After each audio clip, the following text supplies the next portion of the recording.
सोचो, एक बंदा जो बस आराम से नोबल लाइफ एंजॉय करना चाहता था, वो गलती से एक सीक्रेट फैक्शन का लीडर बन गया और सब लोग उसको जीनियस मास्टरमाइंड समझ रहे हैं। लेकिन असली प्रॉब्लम अब स्टार्ट होती है, क्योंकि इसी वक्त किसी ने उसकी असैसिनेशन के लिए एक लेजेंडरी किलर हायर कर लिया है।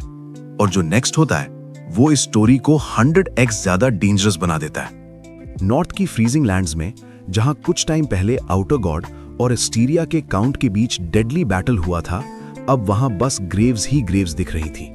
ये सब उन सोल्जर्स की कब्रें थीं जो उस वॉर में मर गए। इसी ग्रेवयार्ड के बीच एक मिस्टीरियस हुडेड फिगर खड़ा था, ब्लैक रोब, डार्क एक्सेसरीज, और उसकी आवाज इतनी अजीब थी कि समझ नहीं आ रहा था कि वो आदमी है या औरत।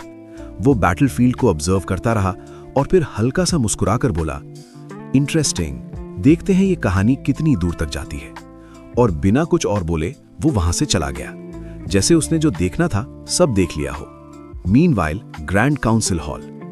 दूसरी तरफ एलन के साथ कुछ बहुत ही वियर्ड हो रहा था। उसके दिमाग में एक ही थॉट चल रहा था, मैं कब एक शैडोई अलायंस का लीडर बन गया। उसको लग रहा था जैसे वो किसी चीप वेब नॉवल का प्रोटैगनिस्ट बन गया हो। लेकिन प्रॉब्लम ये थी, सब लोग उसको सीरियसली ले रहे थे।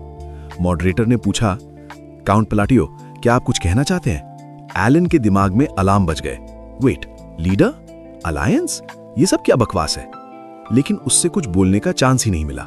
मीटिंग खत्म हो गई और तब एलन ने नोटिस किया ड्यूक एल्किया और काउंटेस जेनोनिया उसको ऐसे देख रहे थे जैसे वो कोई 10,000 IQ मास्टरमाइंड हो।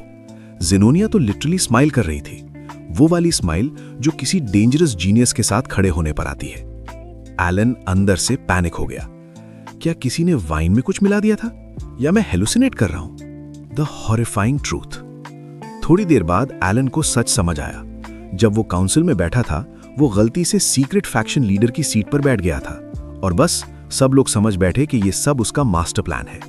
और अब सिचुएशन और भी क्रेजी हो गई, क्योंकि 1, जेनोनिया और ड्यूक एल्टिया का अलायंस सब लोग समझ रहे थे कि एलन ने प्लान किया है। 2, एलन ने जो एक सिंपल लेटर भेजा था, लोग उसको फैक्शन फॉर्मेशन ऑर्डर समझ बैठे। 3, और जो एक्सपेंसिव गिफ्ट्स उसको मिल रहे थे वो एक्चुअली नोबल्स की मेंबरशिप रिक्वेस्ट्स थीं। अब एलन के पास एक ही ऑप्शन था, एक्ट लाइक अ जीनियस, क्योंकि अगर उसने सच बोल दिया तो लोग सोचेंगे मास्टरमाइंड हमें टेस्ट कर रहा है, या फिर इसको सब पता चल गया है, इसको खत्म करो। सो एलन ने डिसाइड किया, फिलहाल लीडर बनकर एक्टिंग करता हूं, बाद में एस्केप कर लूंगा। Allen's first order. ड्यूक एल्टिया ने पूछा, लीडर अब नेक्स्ट प्लान क्या है? एलन का दिमाग ब्लैंक, उसको पॉलिटिक्स का कुछ आइडिया नहीं था, इसलिए उसने बस रैंडम बोल दिया, पहले अंडरवर्ल्ड को क्लीन करो। जेनोनिया और एल्टिया एक दूसरे को देखने लगी और उन्होंने उस लाइन का टोटली डिफरेंट मीनिंग निकाल लिया। उन्होंने सोचा एलन कह रहा है पूरे किंगडम का अंडरवर्ल्ड यूनाइट करो, और बस एक और मिसअंडरस्टैंडिंग ने मैसिव क्राइम एम्पायर का प्लान बना दिया। मीनवाइल इसी वक्त दूसरे किंगडम में एक डेंजरस नोबल कारमाइन ने एक असैसिन हायर किया। टारगेट काउंट पलाटियो यानी एलन। पेमेंट के लिए उसने दिया एबिसिल कोर, एक ऐसा रेयर आइटम जो इंसान को इनह्यूमन पावर दे सकता है। असैसिन तुरंत मिशन पर निकल गया। उसने एलन की कैरेज लोकेट कर ली और बस एक स्ट्रोक में उसको मारने वाला था। But then something impossible happened. Assassin ने अपना अटैक स्टार्ट किया ही था, तभी सडनली उसका हाथ गायब हो गया, जैसे किसी ने 1 सेकंड में काट दिया हो। वो शॉक में नीचे देखता है और तब उसके सामने खड़ा था एक छोटा सा लड़का, ब्लैक हेयर, ब्लू आईज और एक फ्रेंडली स्माइल। असैसिन समझ भी नहीं पाया क्या हुआ, तब तक उसकी नेक ट्विस्ट हो चुकी थी। Instant death. लड़का कामली बोलता है, अगर तुम्हारा टारगेट कोई और होता तो शायद तुम बच जाते। फिर वो धीरे से कहता है, लेकिन अनफॉर्चुनेटली वो काउंट है। और नेक्स्ट मोमेंट वो लड़का गायब हो जाता है। अब सिचुएशन और भी डेंजरस हो चुकी है।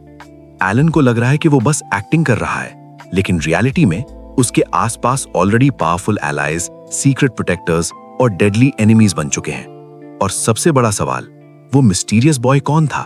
और अगर एलन को पता चल गया कि कोई उसको असैसिनेट करना चाहता है, तो उसका नेक्स्ट मूव क्या होगा?